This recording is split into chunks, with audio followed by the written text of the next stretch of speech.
Okay, good morning po sa ating lahat. Umaasa po ko na nasa mabuti po tayong kalagayan, bawat isa po sa atin. At actually, hindi ko po inaasahan.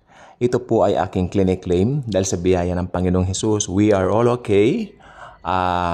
Kanina po bumuhos ang ulan at yan po ay simbolo ng biyaya ng Panginoong Hesus na ating kakamtin, no? Sa week na ito.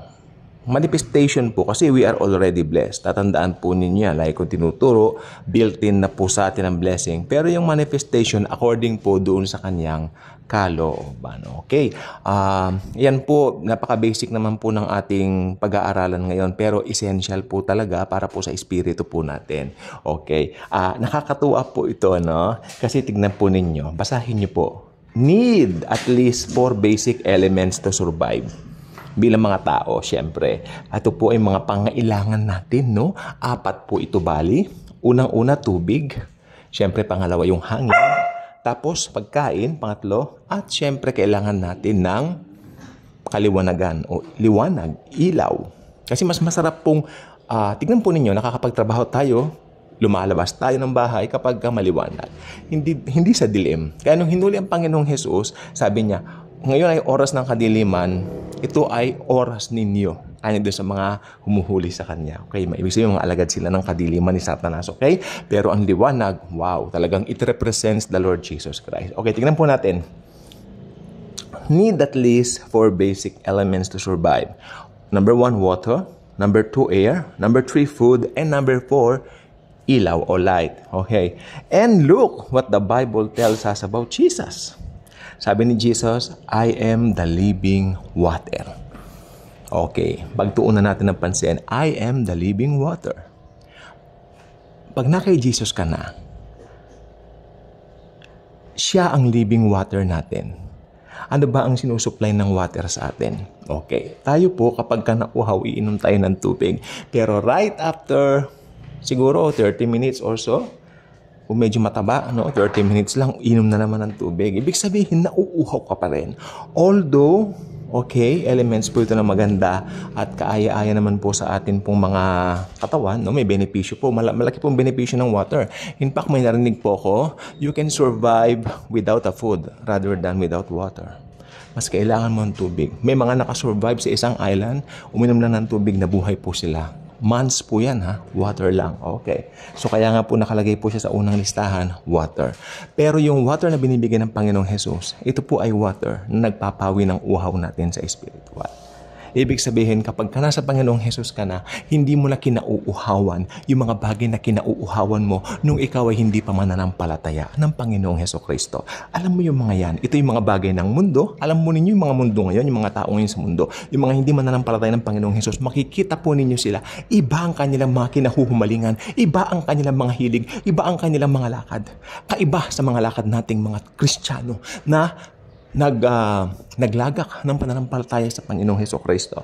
Okay, so kasi meron tayong living water sa atin na mas nauuhaw na tayo ngayon sa salita ng Diyos.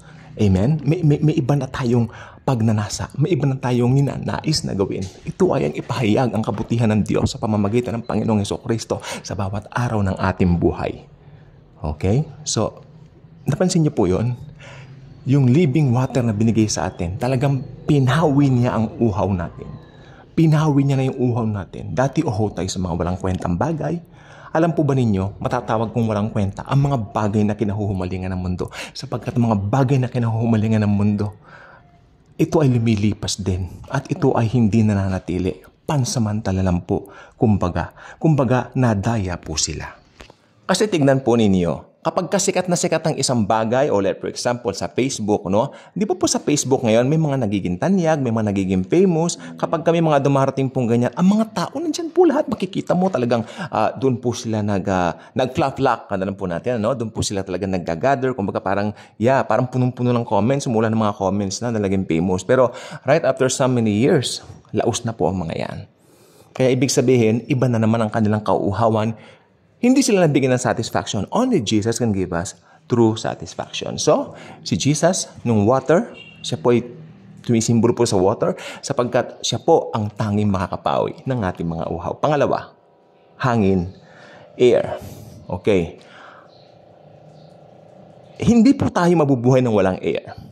So ito po talaga mabigat na simbolismo ng pagiging Kristiyano natin. Okay? Kasi kung Kristiyano ka, kailangan mong huminga. At makakahinga ka ng maluwag kung alam mo yung source ng totoong paghinga. Yung nagbigay ng buhay, the life giver, the Lord Jesus Himself. Okay. Ang hininga ng buhay, hinipan tayo ni Jesus. Yes. Nung tayo ay kanyang i-create. Okay. Yes, at hiningahan niya tayo. Okay, tignan po ninyo mabuti. Look at the big picture here, mga kaibigan ko. Si Jesus, when He created us, di po ba? Pinorm niya tayo gamit ang kanyang kamay. Then, pero nung magkakaroon tayo ng buhay, hiningahan niya tayo. Yun. Ibang klase talaga. Kaya ang hininga mo, alam po ba ninyo ako isang asthmatic na tao? Pero hindi na po sumusumpong sa biyaya ng Lord. Sapagkat minsan sinumpong po ako ng napakagrabe. Sabi ko, asthma, wala kang karapatang i-destroy yung ibinigay sa akin ng libre ng Diyos, ni Jesus Christ. Itong hininga ko ay hininga niya. Kaya in Jesus' name, lumayas ka, asthma. So hindi na po ako sinusumpong yan. Okay. So ang air po kasi napakahalaga po. Unang-una, walang buhay kung walang air. Ganon din po tayo, kung wala si Jesus, wala tayong buhay. On a literal basis, si Jesus po ang nagsusustain ng lahat sa buong mundo. Siya po ang may hawak ng lahat sa buong mundo. Ang buong universo ay hawak ng Panginoong Hesukristo. Yes, yes, yes. Siya po ang source ng lahat. Lahat. So, He is our air. Di po ba? Siya ang ating forever air na dahil sa Kanya buhay tayo. At hiningahan niya tayo ng buhay. At higit sa lahat, nagkaroon tayo ng buhay na walang hanggan dahil nakilala natin siya. So, yan po ang kahalagahan ng air. Mga elements na napakahalaga po sa atin. Oh, Lord. Pangatlo, food. Food. Okay. Tayo po ay nagugutom araw-araw. Ilang beses po kayong kumakain? Pwede ako mag-share. Ako, kumakain po ko minsan lang po sa isang araw yung heavy meal. Ito, share ko na po sa inyo, no? Pag umaga po, kape lang po ako. Kape lang ako, tapos konting tinapay, minsan Jollibee, tapos hot choco. Yan, ganyan lang po ako mag-almusal, no? Pero pag tanghali, kakain ako ng isang platong kanin, tapos ulam. Sa gabi, hindi na po ako kumakain. Kasi I believe, kasi caregiver po ako, nag-aral po ako ng caregiver, at naniniwala po ako dahil napag-aralan ko po, masarap po ang matulog ng gabi kung walang masyadong laman ng tiyan mo. Okay? Pero depende po sa inyo kung kaya nyo. Kasi may mga tao pong minsan gutumin. Especially yung mga diabetes. Gutumin na mga yan. So, wag nyo akong gagayahin doon. Ako, wala naman po akong karamdaman na ganun. So, okay po sa akin. Masarap po talaga matulog kapag okay ang flow, ang daloy ng dugo mo kapag walang naman ang tiyan mo ng gabi. Pero pag gabi, nagkakape rin po ako. Minsan nakakapagkape po ako, coffee sa isang araw, minsan 6 na tasa o 7. Mas nagkakape po ako kaysa kumakain. Pero hindi po yan ang ating topic, no? So, food. Kailangan natin ng food para mabuhay. Although kung minsan lang kumakain ng heavy meal, tanghalian lang, pero kailangan natin ng food. Okay, food, di ba? At ang katumbas po ng food natin ay bilang mga Kristiyano ay ang salita ng Diyos, ang Biblia. Ito po ba ay lagi niyong binabasa? O kapag trip nyo lang? Meron po akong isang kilala na involved sa church, sa ministry. Totoo po to. Hindi po ako nagmi-ministry, kumakanta sa church. Actually, nagbabantay pa nga ng kanilang simbahan eh. Pero wow, wag ka. Hindi nagbabasa ng Biblia. Talagang, I can say and conclude, wala siyang alam sa Biblia.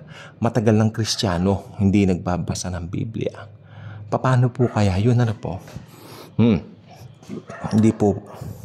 Hindi po yata posible yon sa mga totoong mananampalataya. Kasi I believe, lahat ng true believers, laging nananabik sa mga bago at mga fresh revelations ni Jesus para sa kanila. Hindi ako naniniwala na ang isang totoong mananampalataya ay walang pananabik o kasabikan man lang sa mga salita ng Diyos. laging meron. Sapagkat yan ang ating food for the soul. Meron tayong food for the body, yes, check. Pero meron tayong food for the soul na mas importante. Sapagkat sa Biblia, nandiyan ang pagre-rebuke sa atin. Kung nakagawa tayo ng mali, ibibigay ng Panginoon sa atin doon. Not in a way na kinukondem tayo, but in a way na para matuto po tayo. So, sukat ikatututo po natin. Kaya yun po ang mga purpose kung bakit kailangan natin magbasa lagi ng Biblia. Sapagkat yan po pa nagdi-devotion tayo, pinupuno natin. Hindi lang po ang kaalaman natin, kundi ang ating buhay mismo ng mga plano ng Diyos sa ating mga buhay. Okay? So yan po ang kahalagahan ng food natin, spiritual food natin. Yan ay ang Bible, salita ng Panginoong Hesus.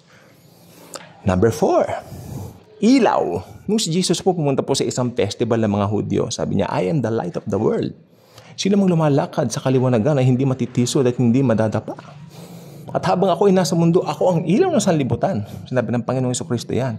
Di ba may festival po? I forgot the festival. I'm not familiar with that. Pero ang sabi ng mga kapatid niya sa kanya, ikaw, kung gusto mong matanyag, pumunta ka doon sa festival na ito. Ay, mauna na kayo. Tsaka na ako pupunta kanya. Pero parang sinabi natin ng Panginoon, hindi ako pupunta. Pero pumunta rin siya later on eh. Di ba? Tapos sinisigaw niya roon, I am the light of the world. While I am in the world, I am the light of the world. Okay? So kailangan natin ng ilaw. Okay? At ang liwanag at ang ilaw na yan ay ang mismong biyaya ng Panginoong Jesucristo sa ating mga buhay. Si Moises, pagkatapos po niya nang galing sa bundok, nakita po, nag-iilaw, nagliliwanag ang kanyang mukha. Pero ito po ay, yung kanya pong glory ay ayon sa batas, ayon sa law. Diba? Nakita yata ni Joshua, ay nagliliwanag si Moises, ganun-ganon. Pero si Jesus, yung kanyang ilaw, yung kanyang liwanag, ito po ay galing sa biyaya. Kaya bilang mga Kristiyano, nagliliwanag tayo sa buong sanlibutan. Hindi natin ginagawa yung liwanag, automatic nagliliwanag tayo from within dahil truly tayo ang asin at ilaw ng buong mundo. Tayo mga born-again Christians po, ang asin at ilaw ng buong mundo. Yan ang binabanggit ng Panginoong Jesucristo kung sino po talaga tayo. At dapat alam natin kung sino po talaga tayo para hindi magkaroon ng kalituhan. Okay, tignan po niyo ito. And look what the Bible tells us about Jesus. Sabi ni Jesus, I am the living water. I am the breath of life. Tama, hangin siya. I am the bread of life. Yan po yung food natin, yung Biblia. Diba? I am the light of the world. Yung breath of life, napakahalaga niyan, yung hangin. Diba? Sapagkat yung mga hindi mananampalataya ay believe wala silang breath of life, patay po sila. Yung mga hindi believers si Jesus, patay po sila spiritually at nananatili sa kanilang Adamic nature o sin nature. Yan po ang delikado. Pag inabutan ng physical na kamatayan, pupunta sila ng impyerno. Okay? So, tingnan po natin to. Science was right. We need Jesus to live. I love this. Simple, basic, but true. Science was right. We need Jesus to live. Si Jesus ang buhay natin. Tayo mga believers, wala tayong problema dyan. Pero paano yung mga tao sa paligid mo? Sineshare mo ba sa kanilang gospel ni Jesus? Para tulad natin, magkaroon din sila ng tunay na buhay, ng tunay na kaliwanagan sa buhay.